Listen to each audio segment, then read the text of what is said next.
Gary Gray, one of America's most successful African-American directors. He was born July 17th, 1969 in New York City, but ended up moving to and growing up in South Central Los Angeles, which had notoriously high crime and violence rates during the 90s. But when Gray was in his teens, he transferred to a predominantly white, rich high school in Highland Park, Illinois, while living with his father. After settling into the new school and atmosphere, Gray began to take advantage of this opportunity he was given by learning how to direct and edit films within school. Following high school, Gray returned to Los Angeles in order to pursue higher education in film and television at Los Angeles City College. Using his education, Gray began to find various camera operating jobs, most notable Fox's Pump It Up, where he began to meet famous rappers. This job would kickstart his career as a director by giving him the opportunity to connect with rappers and begin directing and shooting their music videos. Gray's career as a director truly did begin with his directing of music videos. The compilation of his directed music videos has gained Gray over 4 dozen awards and nominations. Due to the success of one of his music videos, Gray was given his first shot at directing a feature film, which has been his dream since a very young age. Friday was his first feature film, which was extremely successful in the box office, but not with the critics. The movie set out to make 10 times the amount of money that it would cost to produce, making it an extremely successful first film for Gray. From this point forward, Gray proceeded to direct 10 full-length films, but is credited with directing 40 total productions. Gray's films include 1995's Friday, 1996's Set It Off, 1998's The Negotiator, 2003's A Man Apart, 2003's The Italian Job, 2005's Be Cool, 2009's Law Abiding Citizen, 2015's Straight Outta Compton, 2017's The Fate of the Furious, and finally 2019 Men in Black International. F. Gary Gray has a reoccurring theme of justice within his films. More specifically, his films express a pattern of enforcing justice through punishment, and in most cases there's a definite good and bad, where evil has the upper hand. This theme began in his first feature film, Friday, where the mostly lackadaisically comedic plot line makes a massive shift to a very serious situation in which Craig, Ice Cube, began to fear that the bully of the film was going to attack their home front. Craig was right, and Debo, the bully, forced Craig to protect the neighborhood and fight back. Craig begins to bash Debo's face in with a brick until he's unconscious, enforcing justice through punishment. Another strong example of Gray's use of this theme is in one of his most recent films, The Fate of the Furious, where Gray was hired to direct one of the nation's most popular franchised films. The plot of The Fate of the Furious goes just like any other Fast and Furious movie. The usual squad of Vin Diesel and his family, which is actually just a very diverse group of friends with very nice cars, are put in a situation where they're the good guys and are in an attempt of attaining justice for the bad guys. This film specifically follows the family as they are being extorted by an extremely powerful hacker by the name of Cypher, who is trying to get Dom, Vin Diesel, to help her with her unlisted evil plans. Given this is your typical F. Gary Gray film, Dom and the squad will not go down the evil path without a fight. They murder and capture just about every single one of Cypher, the hacker's, henchmen, and attempt for justice, leaving the only one to escape being Cypher herself. The movie is just another prime example of Gray's use of the theme of justice through punishment. The characters attempt to dismantle an evil organization by using violence. I picked F. Gary Gray mainly for his directing of the NWA film Straight Outta Compton.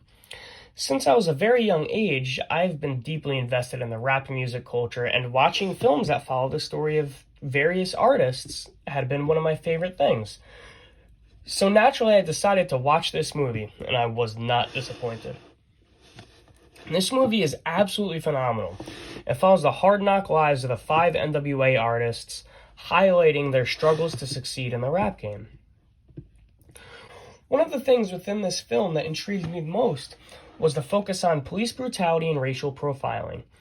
Throughout the whole movie, there is a major focus on which the African American members of NWA are treated by police. Right off the bat, the movie shows Ice Cube walking out of Dr. Dre's house and attempts to cross the street and go home, but is stopped and harassed by the police, believing he was involved with a prior incident occurring. Later within the film, a more dramatic representation of racial stereotyping occurs, where the now successful rap group is standing outside of their recording studio and 2 cops show up, immediately telling them to get on the ground with their hands behind their heads. As the white manager comes out of the studio to see what the issue was, he begins to tell the police that they cannot simply arrest these men because they were black and that they are his clients, in which the cop responds, "These clients of yours, these rappers, they look like gang members." In other words, the cop was saying that the reason the NWA was being apprehended was solely off of their appearance. One of the main contributions to the film industry that Gray had made is his culturally diverse characters.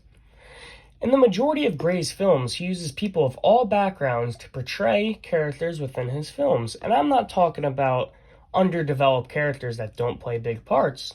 I'm talking about main characters who are the center of attention for nearly the whole film. In almost every single one of his films, ranging from the first film in 1995 all the way up to his most recent film in 2019, the main characters are comprised of historically marginalized people. Obviously, he still uses white actors as main characters as well, but proportionally, the majority of his main characters are typically of African American descent.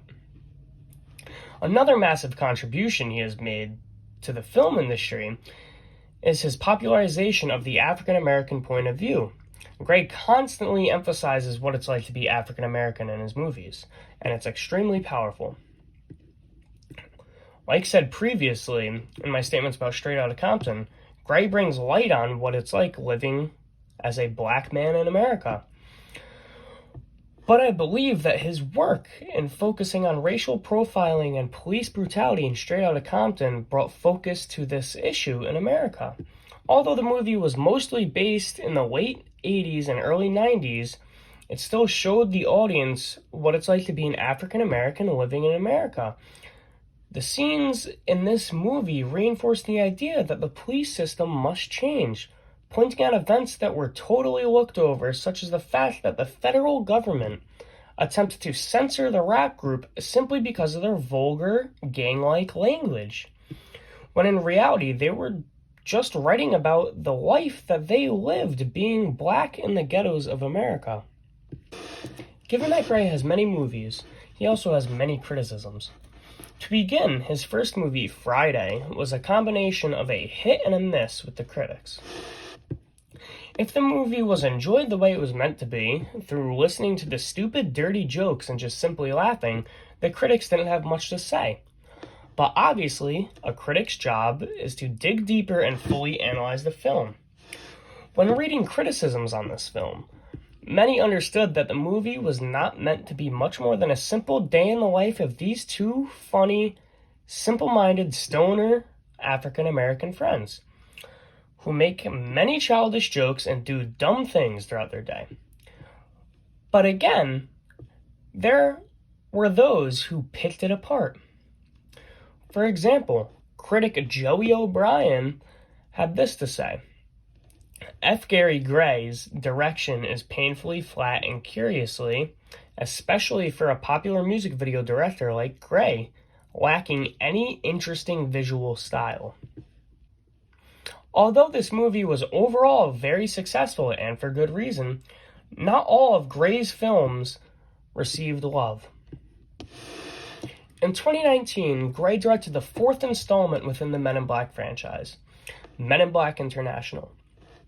This movie was described by many critics as a simple abuse of a franchise in order to simply make more money, which obviously a title like this would be expected to, but the movie flopped, raking in only around $245 million from the box office. This sounds like a lot of money to somebody uninformed about the franchise, but it's only about half the amount the least successful Men in Black movie raked in. Critics had a field day with this film.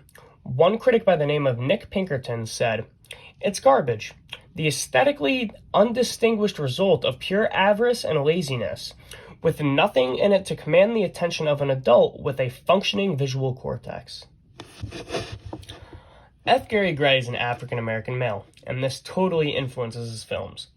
One of the ways in which this influences his films is through his use of culturally and racially diverse casts. Given that Gray grew up in a tough neighborhood of LA and was not presented the same opportunities as many other successful filmmakers of his time, he wanted to diversify the film industry and bring light to the talent of those with differing backgrounds.